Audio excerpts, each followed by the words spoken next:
Climate Now, en collaboration avec Copernicus.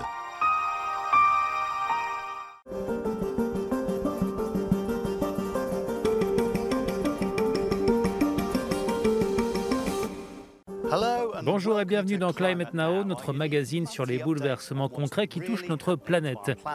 Dans un instant, cette question, quelle envergure peut atteindre l'énergie éolienne offshore? Reportage depuis un parc éolien en mer du Nord.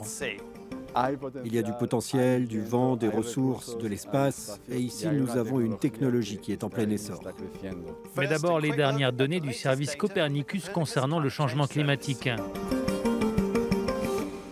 Si vous vivez en Europe et que vous vous dites qu'il a fait plus froid que d'habitude le mois dernier, eh bien c'est vrai, il a fait 0,9 degrés de moins que la moyenne pour la période 1991-2020.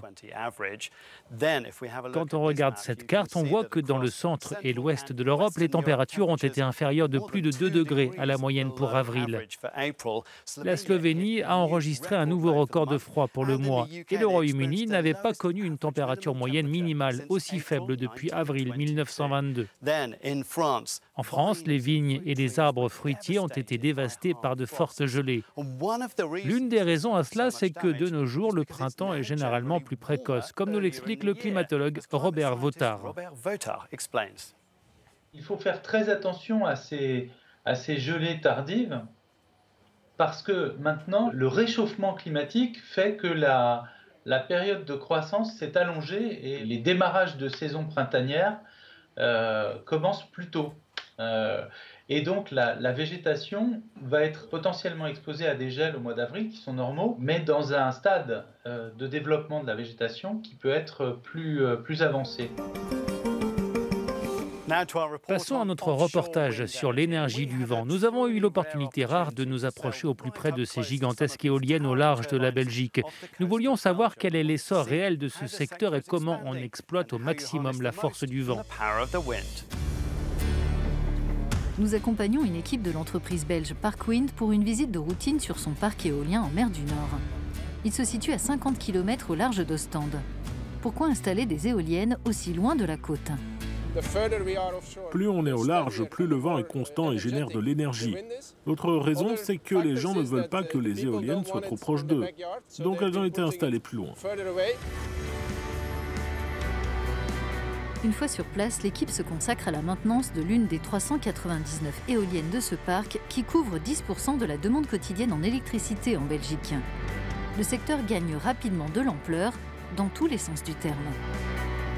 Cette éolienne s'élève à 188 mètres au-dessus de la mer, les plus hautes culminant à 220 mètres.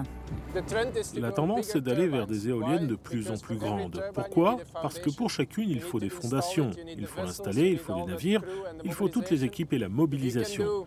Quand on construit en une seule fois une unité de 15 MW plutôt que d'en installer 5 de 3 MW chacune, on gagne du temps et de l'argent. Mais au final, il faut aussi construire sur une superficie bien plus grande. Ce parc éolien est aujourd'hui au complet, mais de nouveaux permis sont en train d'être accordés de l'ouest de l'Irlande jusqu'à la Baltique. Les données météorologiques et climatiques sont essentielles aux constructeurs.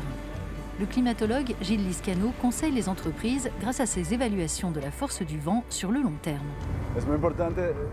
Il est très important d'avoir en tête qu'un petit changement dans la vitesse du vent, seulement quelques dixièmes de mètres par seconde, peut remettre en cause la viabilité d'un projet. Cela peut faire choisir un autre type de machine et cela peut aussi modifier l'agencement des machines. Autre facteur déterminant, la profondeur de la mer.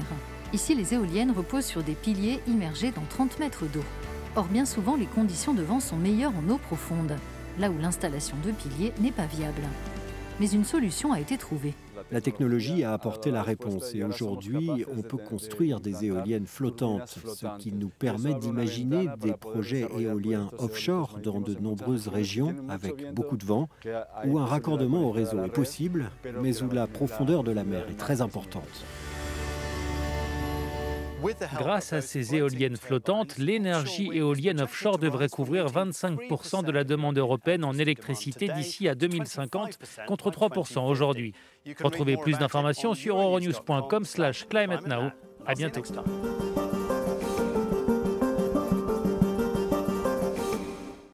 Climate Now, en collaboration avec Copernicus.